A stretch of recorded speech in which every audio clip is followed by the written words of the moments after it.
مرتبہ سورہ الحمد اور 3 مرتبہ سورہ توحید کی تلاوت فرما کر مرحوم و مغفور جناب محمد تقی جعفری ابن مرحوم محمد علی جعفری و مرحوم و مغفور جناب حاجی محمد رضا پلاسٹک والے ابن مرحوم فضل حسین کی روح کو وصال فرما دیجیے۔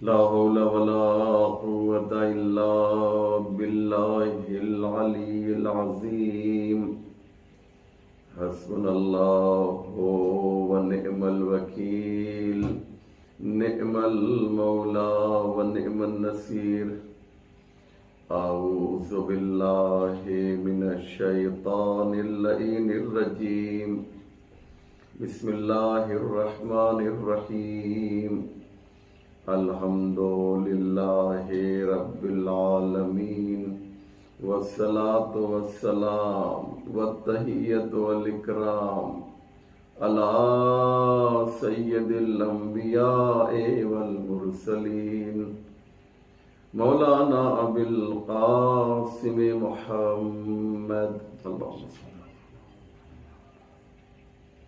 وآلہ الطیبین الطاہرین المعصومین المظلومین المنتخبین ولعنۃ اللہ علی اعدائہم اجمعین من یومنا ھذا الی صباح یوم الدین رب اشرح لی صدری ویسر لی امری واحلل عقدۃ من لسانی یفقہوا قولی اما بعد فقد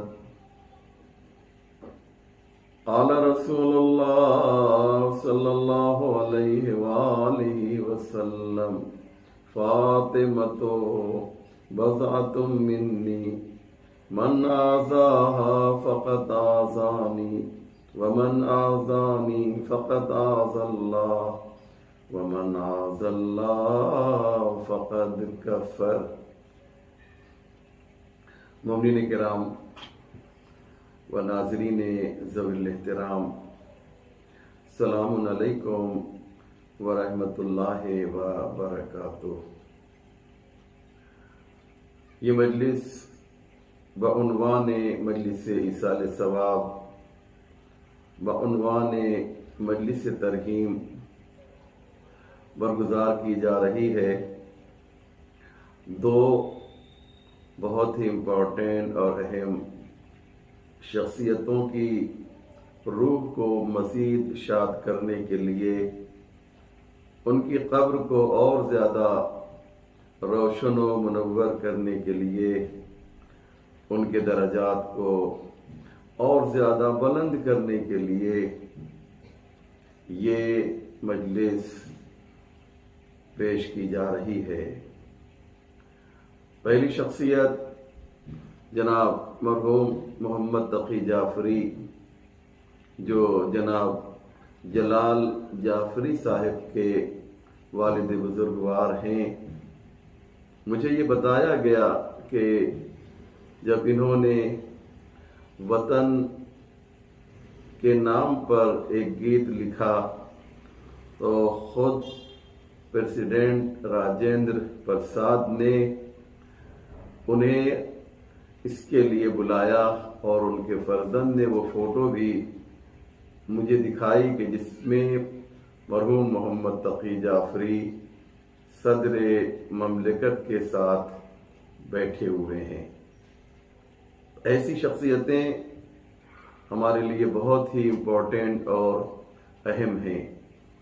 اور دوسرا نام نامی، دوسرا محترم نام جو ہندوستان کے ہر علاقے میں جس نے خود کو پہنچایا بھی اور پہچنوایا بھی، اور وہ ذات ہے مرحوم حاجی محمد رضا پلاسٹک والے کی، کہ شاید ہی کوئی ہندوستان کا ایسا شیعوں کا علاقہ ہو جہاں مرحوم نے خود کو نہ پہنچایا ہو اور ان کی خدمتیں وہاں تک نہ پہنچی ہوں۔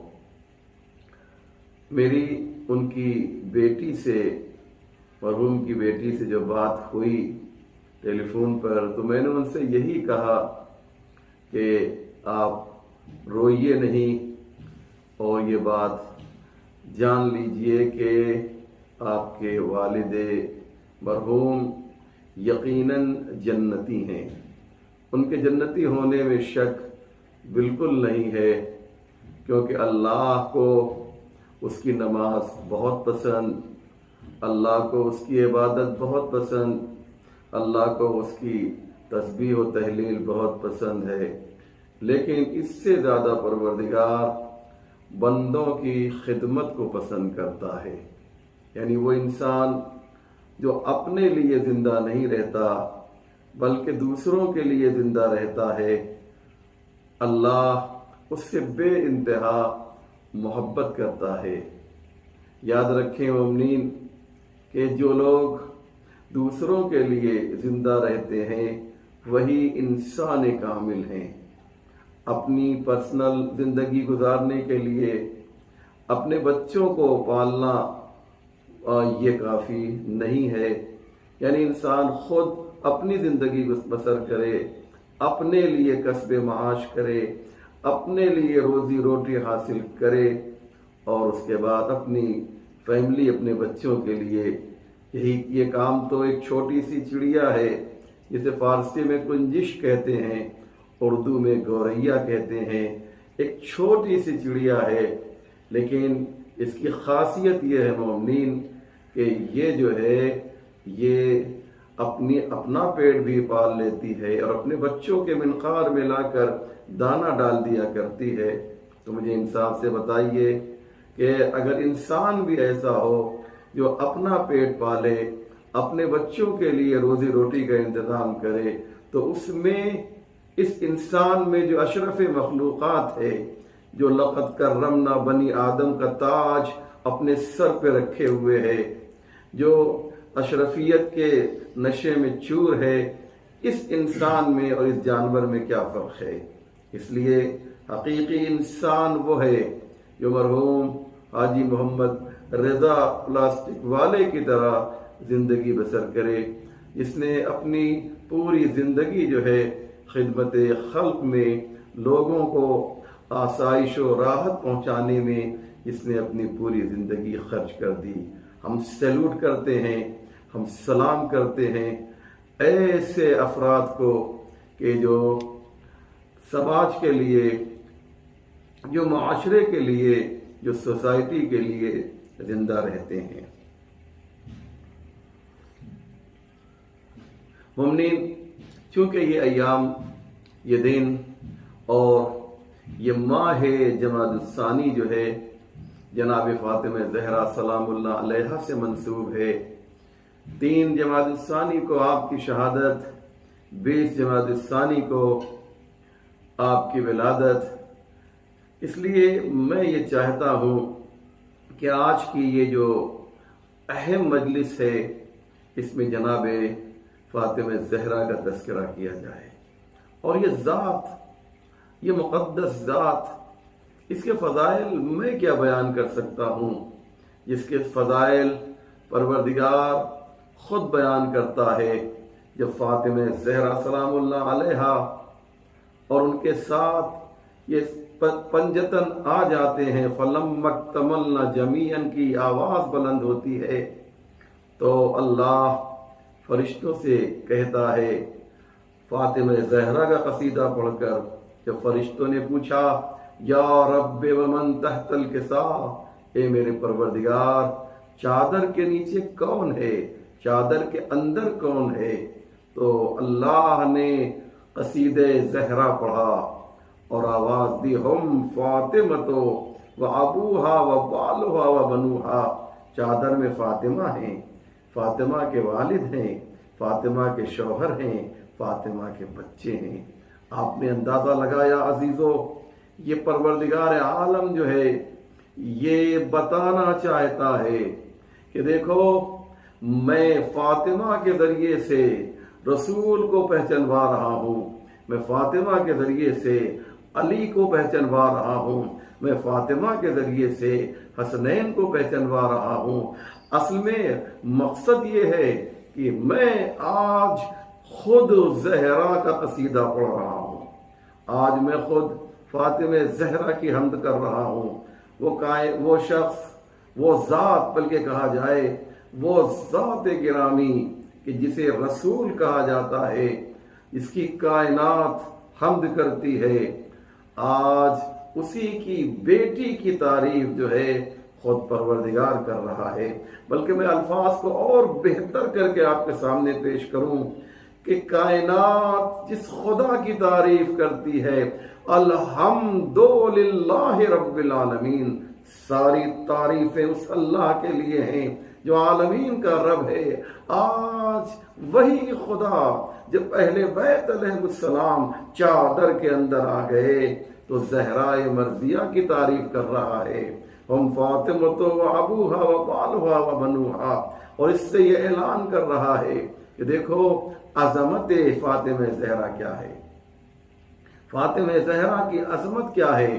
ایک سوال اور بھی ہے کہ چھوٹوں کو پہچانوایا جاتا ہے بڑوں کا سہارا لے کر، یہ کہا جاتا ہے کہ یہ فلاں کا بیٹا ہے، یہ کہا جاتا ہے یہ فلاں کا نیفیو ہے، یہ کہا جاتا ہے یہ فلاں کا بھانجا ہے، یہ کہا جاتا ہے یہ فلاں کا نواسا ہے، لیکن یہاں پر تو الٹا معاملہ ہو رہا ہے، یہاں پر تو چھوٹوں کو کے ذریعے سے بڑوں کو پہچانوایا جا رہا ہے کہ اس میں فاطمہ ہیں اور ان کے باپ ہیں، فاطمہ کے ذریعے سے محمد مصطفیٰ کو پہچانوایا جا رہا ہے۔ اے میرے پروردگار، اس کی وجہ کیا ہے؟ فاطمہ کے ذریعے سے آج مصطفیٰ کو پہچانوایا جا رہا ہے۔ اللہ نے کہا میری سنت کو جاننا چاہتے ہو، میری سیرت کو جاننا چاہتے ہو، کنتو کنزا مخفیہا فاحببت ان اعرف فخلقت الخلق، میں ایک چھپا ہوا، یہ حدیث قدسی ہے، یہ پروردگار خود کہہ رہا ہے، یہ حدیث قدسی ہے، بہت ہی معتبر ہے، سب لوگ اس پر یقین رکھتے ہیں، کسی کو شک و شبہ نہیں ہے۔ اللہ کہتا ہے کنتو کنزا مخفیہا، میں ایک چھپا ہوا خزانہ تھا، فاحببت ان اعرف فخلقت الخلق، میں نے چاہا کہ میں پہچانا جاؤں، میری خواہش ہوئی کہ میں پہچانا جاؤں تو فخلقت الخلق، تو میں نے محمد کو پیدا کیا۔ اللہ نے آواز دی، دیکھو میرے سسٹم کو پہچانو۔ جب مجھے خود کو پہچانوانا ہوا، جب مجھے اپنی معرفت کرانی ہوئی تو میں نے محمد کا سہارا لیا، اور جب محمد کو پہچانوانا ہوا تو زہرا کا سہارا لیا۔ میں نے فاطمہ زہرا کے ذریعے سے جو ہے اپنے نبی کو پہچانوایا، اور اپنے نبی کے ذریعے سے خود کو پہچانوایا۔ جناب فاطمہ زہرا بہت ہی بلند ہستی کا نام ہے، جناب فاطمہ زہرا بہت ہی بلند شخصیت کا نام ہے۔ عزیزو، کون اس منزل تک پہنچ سکتا ہے؟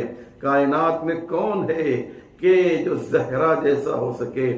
وجہ واضح ہے، اس میں کوئی غلو نہیں ہے، اس میں کوئی مبالغہ نہیں ہے، اس میں کوئی بڑھا چڑھا کر گفتگو نہیں کی جا رہی ہے۔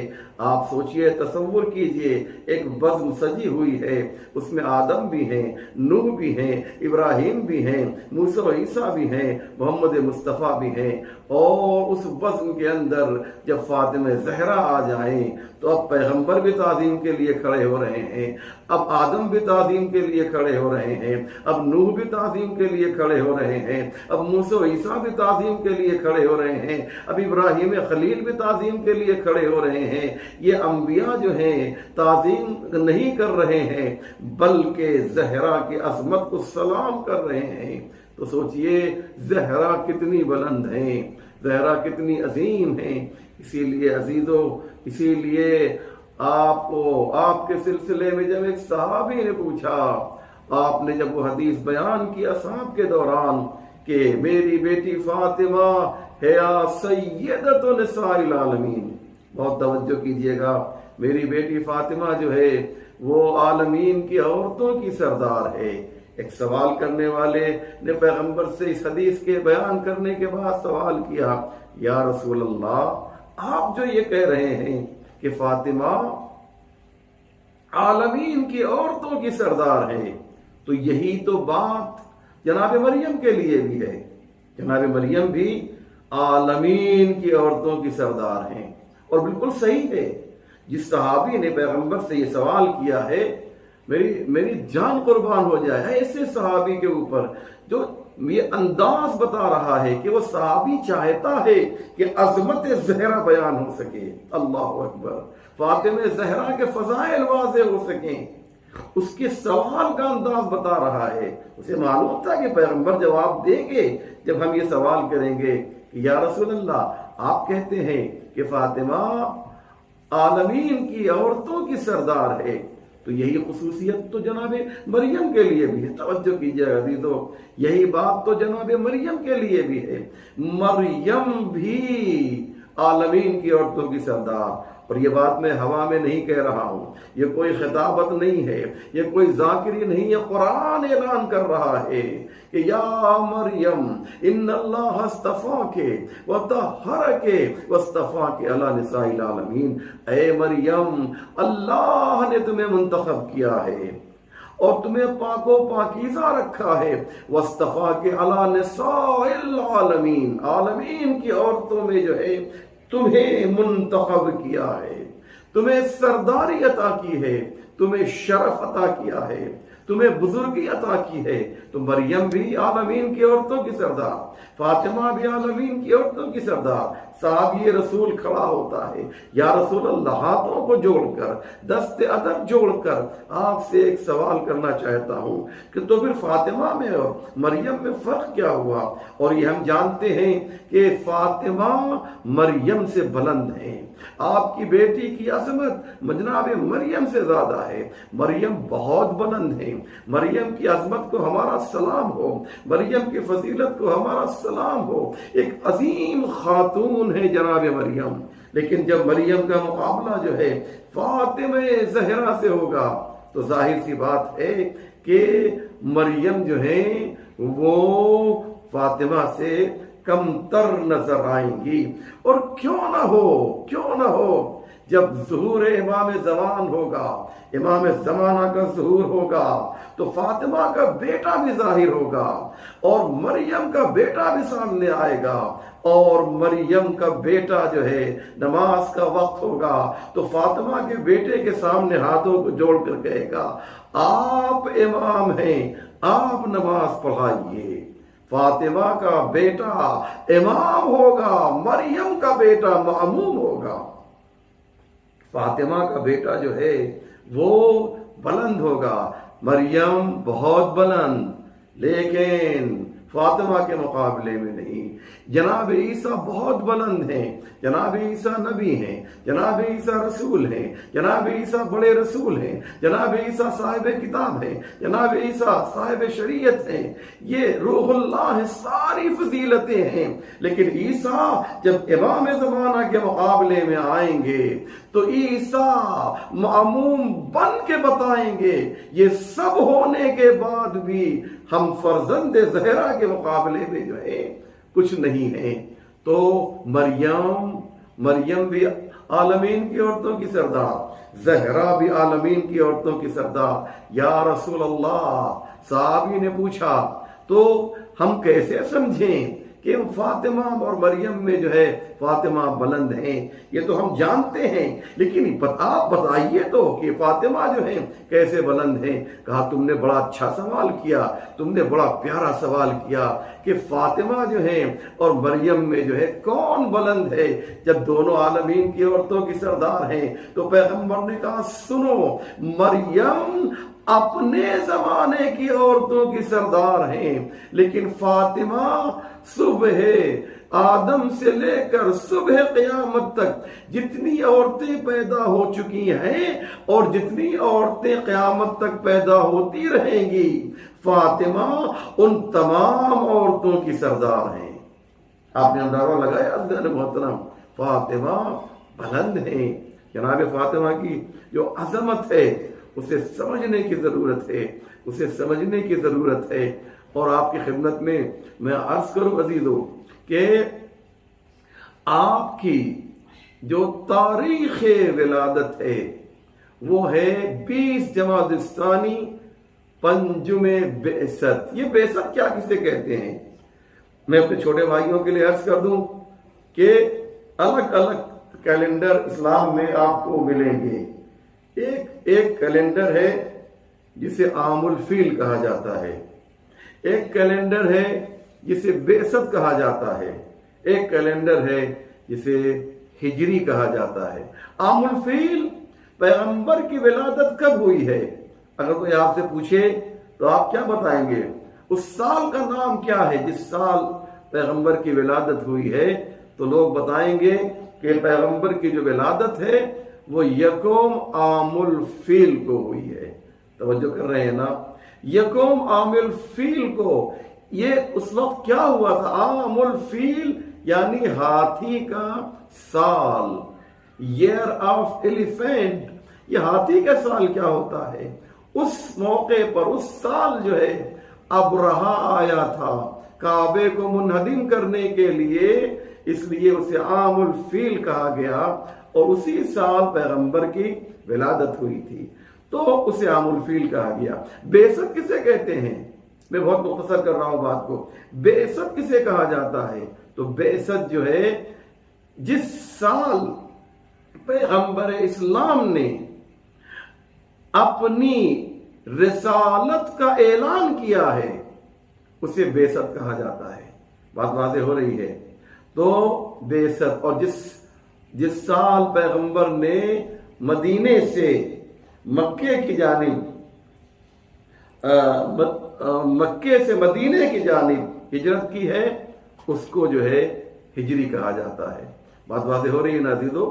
اگر کہیں کچھ بات ہو آپ مجھے فون کر کے پوچھ سکتے ہیں، لیکن میں بہت خلاصہ آپ کے سامنے پیش کر رہا ہوں۔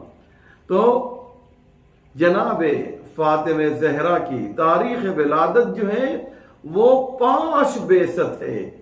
یعنی کیا مقصد؟ یعنی پیغمبر اسلام کو اعلان رسالت کیے ہوئے 5 سال گزر چکے ہیں۔ اس 5 سال کے بعد جناب فاطمہ زہرا کی ولادت ہوئی۔ جب فاطمہ زہرا کی ولادت ہوئی تو اس وقت پیغمبر اسلام کی عمر کتنی تھی؟ 45 سال، 45 ایئرس۔ پیغمبر کی کل عمر جو ہے وہ 45 سال کی تھی۔ 8 سال جو ہے جناب فاطمہ زہرا جو ہے مکے میں باپ کے ساتھ رہیں، اور 10 سال جو ہے وہ مدینے میں رہیں۔ یہ بات ذہن میں رکھیے گا، 10 سال مدینے میں باپ کے ساتھ رہیں اور 8 سال جو ہے وہ مکے میں باپ کے ساتھ رہیں۔ کل ملا جلا کر 18 سال جناب فاطمہ زہرا کی عمر ہوتی ہے۔ جو بات مجھے کہنی ہے وہ بہت امپورٹنٹ ہے، بہت اہم ہے عزیزو، اس کی طرف پوری توجہ کیجیے گا۔ ایک اہم بات جو ہے جو عام طور سے ممبروں سے بیان نہیں کی جاتی ہے، میں آپ کے سامنے پیش کرنا چاہتا ہوں۔ جب 7 بعثت آئی، ہفتوں میں بعثت، یعنی پیغمبر کی رسالت کے اعلان کے 7 سال جب گزر گئے، بہت توجہ کیجیے گا، میں کوئی بات آپ کے سامنے پیش کرنا چاہتا ہوں۔ جب 7 سال گزر گئے اور لوگ جو ہے دین اسلام میں جوق در جوق داخل ہونے لگے، تو اس موقع پر مشرکین مکہ نے ایک سازش کی اور انہیں قتل کرنے کی کوشش کی۔ نتیجہ یہ ہوا کہ انہیں محصور کر دیا، انہیں گھیر دیا۔ کہاں پر؟ شیب ابی طالب اس کا نام ہے۔ شیب کہتے ہیں درے کو، درہ یعنی پہاڑ کے اندر جو خالی جگہ ہوتی ہے اسے درہ کہا جاتا ہے، اسے شیب کہا جاتا ہے۔ اس میں جو ہے یہ محمد والے محمد جو ہیں اس میں 3 سال رہے ہیں. بہت توجہ کیجئے گا عزیزو، 3 سال اس کے اندر جو ہے یہ لوگ رہے. اس میں شیب ابی طالب میں کون کون تھا؟ میں 1-2 نام لے لیتا ہوں، تفصیل میرے پاس نہیں ہے. پیغمبر اسلام، مولائے کائنات، حضرت حمزہ، حضرت ابو طالب، حضرت خدیجہ، حضرت فاطمہ زہرا، یہ لوگ اس شیب ابی طالب میں موجود تھے. یہ لوگ اس شیب ابی طالب میں اتنے لوگ موجود تھے، اور بھی تمام لوگ تھے، لیکن میں آپ کو خلاصہ پیش کر رہا ہوں. اس میں جناب فاطمہ زہرا تھی. اب میرا سوال آپ سے یہ ہے کہ جلدی سے مجھے بتائیے کہ جس وقت یہ لوگ شیب ابی طالب میں محصور کیے گئے، جناب فاطمہ زہرا کی عمر کیا تھی؟ جی ذہن میں بات آئی آپ کو؟ 7ویں بعثت میں شیب ابی طالب میں گئے ہیں اور 5ویں بعثت میں فاطمہ زہرا کی ولادت ہوئی. یعنی صرف 2 سال کی عمر تھی جناب فاطمہ زہرا سلام اللہ علیہا کی. صرف 2 سال کی عمر تھی. اور اس 2 سال کی عمر میں جو ہے یہ صورتحال کیا تھی جانتے ہیں آپ؟ میں آپ کی خدمت میں عرض کروں، آپ برداشت کر پائیں گے. یہ 3 سال جو شیب ابی طالب میں رہے یہ لوگ اتنے کمزور ہو گئے تھے. میں ایک مثال آپ کو دینا چاہتا ہوں اور اس کو بعد میں پہلے یہ عرض کر دوں کہ 2 سال کا بچہ یا بچی جب 2 سال کی ہو جاتی ہے تو آپ جانتے ہیں بہت سامنے کی بات ہے کہ 2 سال تک تو وہ ماں کا دودھ بچے پیتے ہیں، لیکن 2 سال کے بعد اب بچوں کو باہر کی بہترین غذا کی ضرورت ہے، اب پروٹین کی ضرورت ہے، اب جو ہے وٹامنز کی ضرورت ہے، اب اچھے کھانے کی ضرورت ہے. لیکن فاطمہ زہرا کا جب یہ زمانہ آیا تو وہ شیب ابی طالب میں آ گئیں، اور شیب ابی طالب میں یہ لوگ گھاس بھوسا کھا کر زندگی بسر کر رہے تھے. ہاں روایتوں میں یہ بھی ملتا ہے کہ کبھی ادھر ادھر سے چھپ کر لوگ کھانا وغیرہ بھیج دیا کرتے تھے. ظاہر سی بات ہے وہ کھانا ناکافی ہوا کرتا تھا، اور اس موقع پر جب بچوں کو غذا کی ضرورت ہو فاطمہ غذا سے محروم تھیں. اور جب فاطمہ زہرا کی عمر جو ہے 5 سال مکمل ہوئی، یعنی 10 بعثت جب آئی تو شیب ابی طالب سے یہ لوگ باہر نکلے. آپ نے اندازہ لگایا عزیزو، فاطمہ زہرا کا آغاز، آنکھیں کھولیں تو مصیبتوں کا سامنا کرنا پڑا، آنکھیں کھولیں تو پریشانیوں کا سامنا کرنا پڑا. اب فاطمہ زہرا جو ہیں اور جناب ابو طالب دنیا سے رخصت ہو گئے، جناب خدیجہ دنیا سے رخصت ہو گئے. میں ایک بات عرض کروں الگ سے، موضوع سے میرا مربوط نہیں ہے. جناب ابو طالب کون ہے؟ سید بطحا ہیں. یہ بطحا کے سردار ہیں، یہ مکے کے سردار ہیں، یہ حجاز کے سردار ہیں جناب ابو طالب، اور بہت ہی عظیم جسم و جثے کے مالک تھے. لیکن 3 سال تک شیب ابی طالب میں رہ کر گھاس بھوسا کھا کر جو ہے ابو طالب نے جو زندگی گزاری، اتنے کمزور ہو گئے تھے، اتنے کمزور ہو گئے تھے ابو طالب کہ آپ کا شکم آپ کے جو ہے پیٹھ سے وصل ہو گیا تھا، متصل ہو گیا تھا. اور بعض لوگوں کا خیال یہ بھی ہے کہ ابو طالب چونکہ اچھی غذا نہیں ملی لہذا وہ اس طرح سے دنیا سے رخصت ہو گئے. آپ نے بڑی آسانی سے میری بات سن لی نا عزیزو. آپ ذرا تصور کیجئے کہ کھانے کی کمی کی بنیاد پر جناب ابو طالب جو ہے اس دنیا سے رخصت ہوئے. ہم یہ کہہ سکتے ہیں کہ طبیعی موت نہیں تھی. البتہ باقی لوگوں پہ اثر کیوں نہیں پڑا، جناب ابو طالب ہی کے اوپر جو ہے یہ اثر کیوں پڑا؟ اس کے کئی جواب ہیں.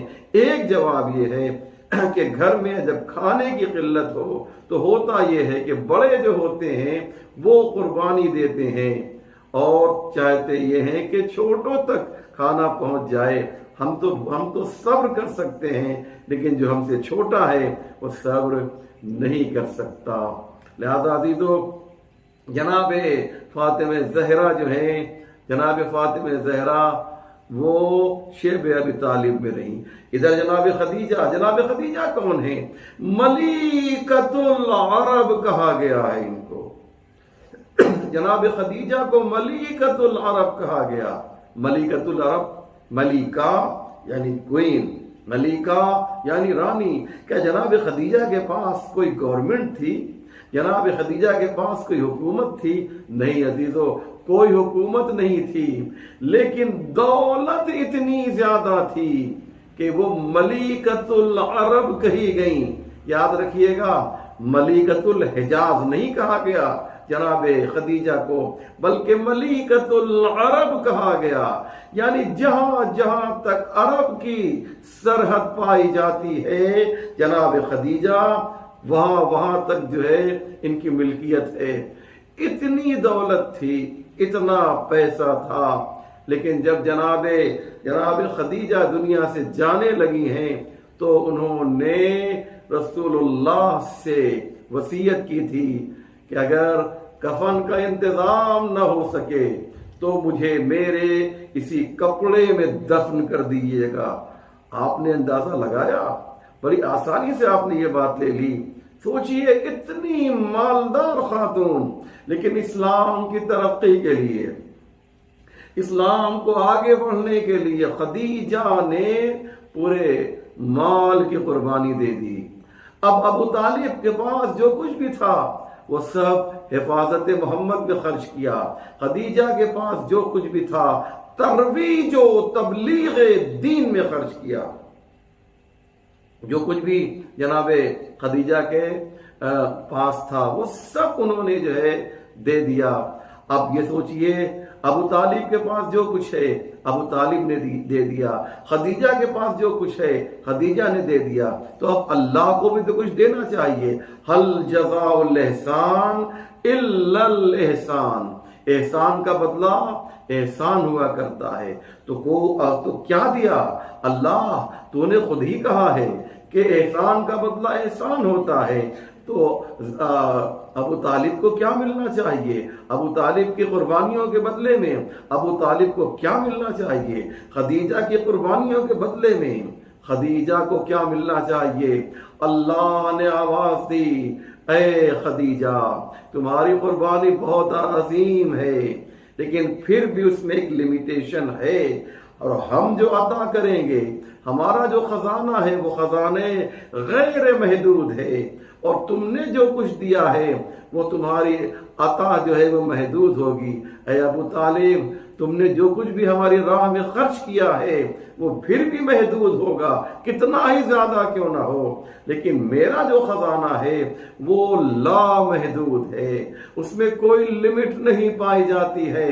تو سنو خدیجہ تم نے بھی ایک قربانی دی، سنو ابو طالب تم نے بھی ایک قربانی دی، اب دونوں کی قربانی ہے، اور مجھ خدا کو جو ہے اس کا عوض دینا ہے، اس کا بدلہ دینا ہے۔ تو اے ابو طالب تمہاری قربانی کے بدلے میں اپنے خاص خزانے سے تمہیں علی عطا کروں گا، اور اے خدیجہ تمہاری قربانی کے بدلے میں اپنے خاص خزانے سے تمہیں زہرا عطا کروں گا، اس فرق کے ساتھ کہ زہرا کو اپنے رسول کے گھر میں بلاؤں گا اور علی کو اپنے گھر میں بلاؤں گا، اور علی کو جو ہے اپنے گھر میں بلاؤں گا۔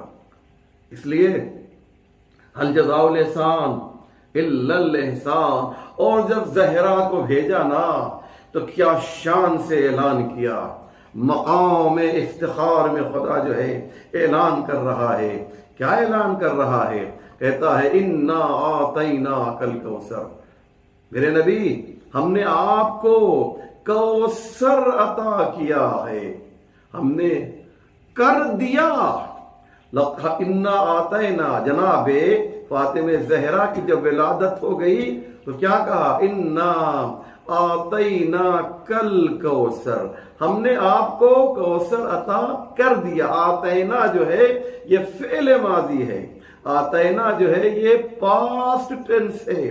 بعض لوگ کہتے یہ ہیں کہ اس کوثر سے مراد وہ کوثر ہے جو جنت میں ہے، یاد رکھیے گا اللہ یہ نہیں کہہ رہا ہے اے نبی ہم آپ کو کوثر عطا کریں گے، فیوچر ٹینس نہیں ہے، فعل مستقبل نہیں ہے، بلکہ اللہ کہہ رہا ہے ہم نے کوثر عطا کر دیا، یعنی وہ کوئی ہے جو اس وقت موجود ہے۔ جیسے میں ایک مثال اور دے دیتا ہوں، مزاج قرآن پہچانیے، قرآن کا طریقہ کیا ہے، قرآن کس طریقے سے بات کرتا ہے۔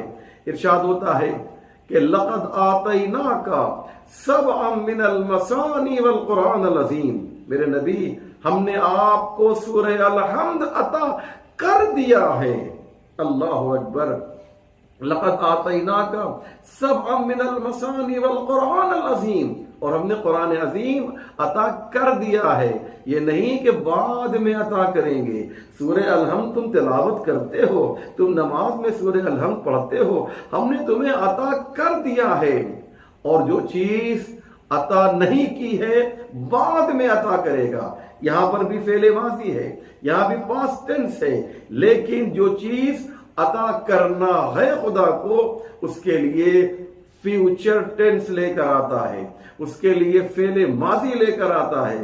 ارشاد ہوتا ہے وَلَسَوْفَ يُعْتِيكَ رَبُّكَ فَتَرْضَىٰ، اے میرے نبی ہم تمہیں قیامت میں اتنا عطا کر دیں گے کہ تم راضی ہو جاؤ گے۔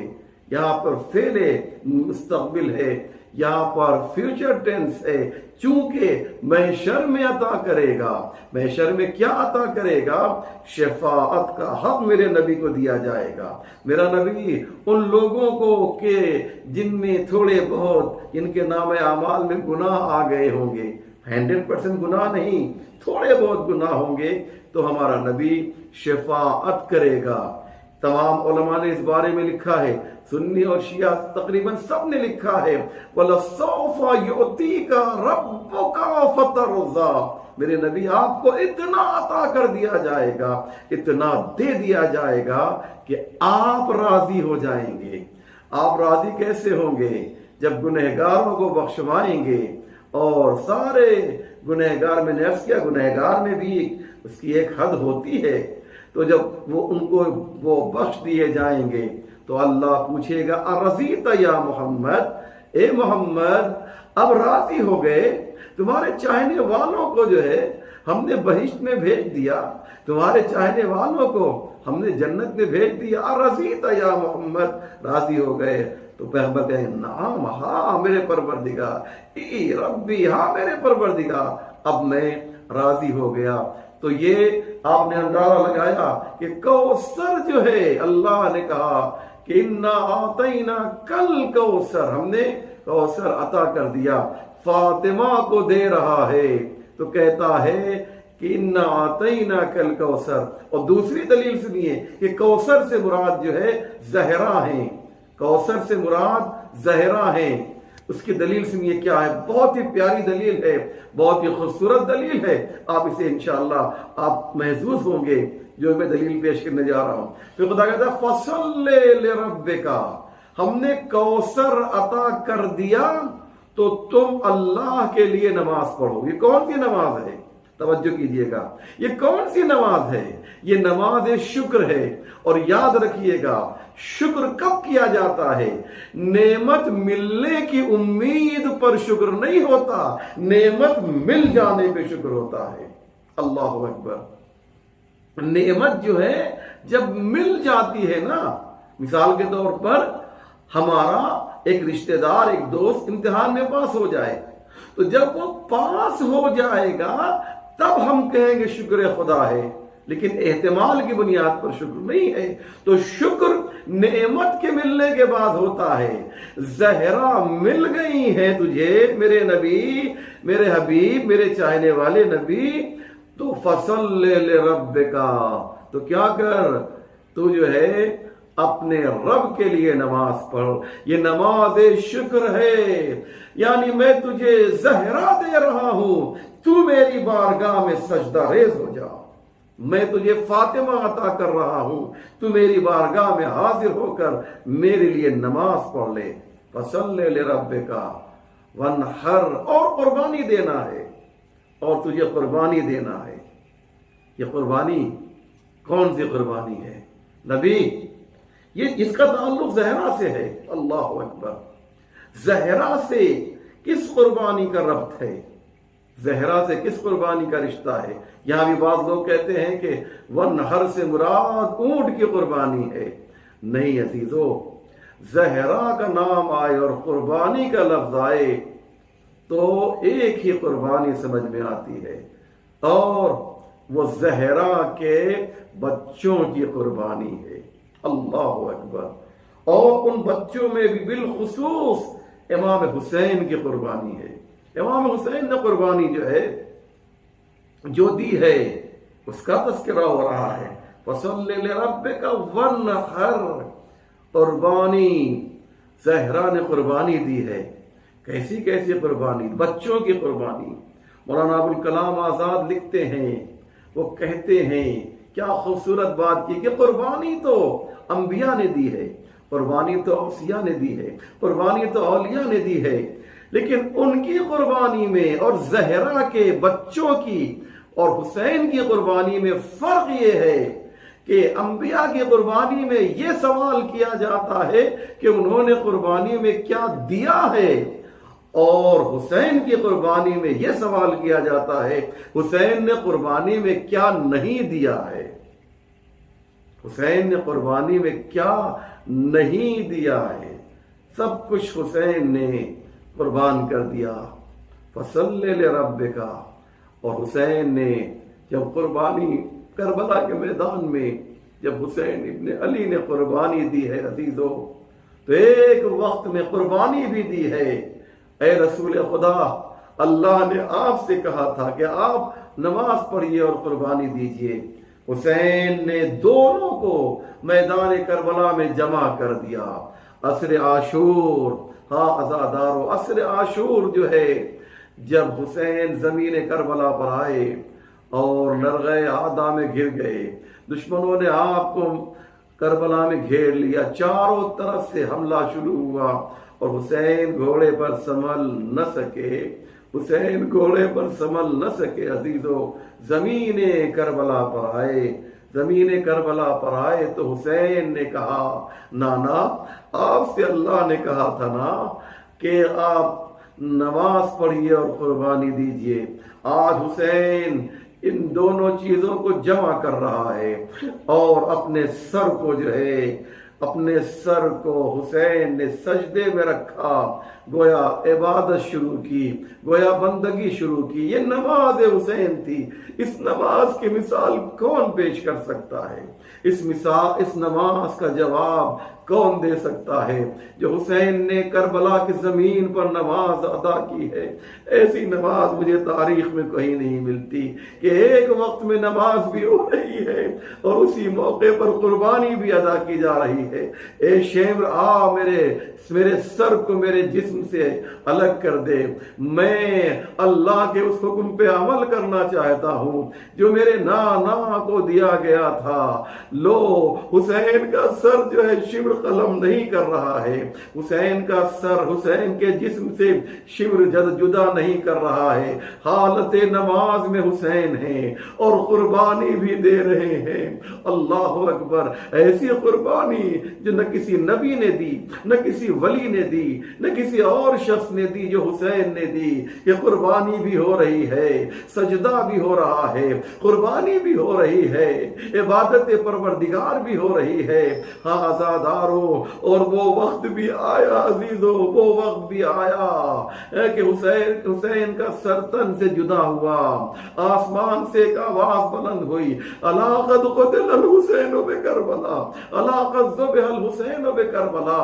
حسین کربلا میں قتل ہو گئے، حسین کربلا میں ذبح ہو گئے۔ عزیزو، زمین کربلا کو زلزلہ آیا، آسمان سے خون کی بارش ہونے لگی، فرات کا پانی نیزے اچھلنے لگا۔ جب زمین کربلا کو وہ زلزلہ آیا تو جو جناب زینب نے سید سجاد کو اٹھایا، اے میرے لال ذرا غش سے آنکھیں کھولو، یہ دیکھو زمین کربلا کو زلزلہ کیوں آ رہا ہے۔ آواز دی پھوپھی اماں، ارے ذرا خیمے کا پردہ تو ہٹائیے۔ اب جو زینب نے خیمے کا پردہ ہٹایا تو کیا دیکھا، نو کے نیزہ پر حسین کا سر بلند ہے۔ آواز دی، السلام علیکہ یا ابا عبداللہ، السلام علیکہ یا ابن رسول اللہ، وسيعلم الذين ظلموا أيام منقلب ينقلبون إنا لله وإنا إليه راجعون رضا بقضائه وتسليما لأمره اللهم بحق محمد وأنت المحمود وبحق علي وأنت العالى وبحق فاطمة وأنت فاطر السماوات والأرض وبحق الحسن وأنت المحسن وبحق الحسين وأنت قديم الإحسان وبحق الأئمة التسعة الطاهرين من ذریۃ الحسین علیہ السلام۔ یا اللہ تجھے واسطہ ہے محمد و آل محمد کے پروردگار، ہمارے اس مختصر مگر اہم اعمال کو قبول فرما، جو پریشان حال ہیں ان کی پریشانیوں کو دور فرما۔ جن مرحومین کے لیے مجلس منعقد کی گئی، مرحوم مغفور جناب محمد تقی جعفری ابن مرحوم محمد علی جعفری و مرحوم مغفور جناب حاجی محمد رضا پلاسٹک والے ابن مرحوم فضل حسین کو جوار رحمت میں جگہ عنایت فرما، ان کے درجات کو بلند فرما۔ یا اللہ آل محمد کے چاہنے والے دنیا میں جہاں جہاں بھی ہوں ان کی جان مال عزت آبرو کی حفاظت فرما۔ یا اللہ علماء اعلام مراجع اعظام رہبر انقلاب کو طول عمر صحت کامل و موفقیت کامل عنایت فرما۔ یا اللہ ایران اسلامی کی حفاظت فرما، اس کے دشمن اگر قابل ہدایت نہیں ہیں تو انہیں نابود فرما۔ ہمارے امام کے ظہور میں تعجیل فرما، ہم سب کو ان کے اعوان و انصار میں شمار فرما۔ ربنا تقبل منا انک انت السمیع العلیم۔ ایک مرتبہ سورہ الحمد اور 3 مرتبہ سورہ توحید کی تلاوت فرما کر مرحوم مغفور جناب محمد تقی جعفری ابن مرحوم و مغفور جناب محمد علی جعفری و مرحوم مغفور جناب حاجی محمد رضا پلاسٹک والے ابن مرحوم و مغفور جناب فضل حسین کی روح کو ایصال فرما دیجیے۔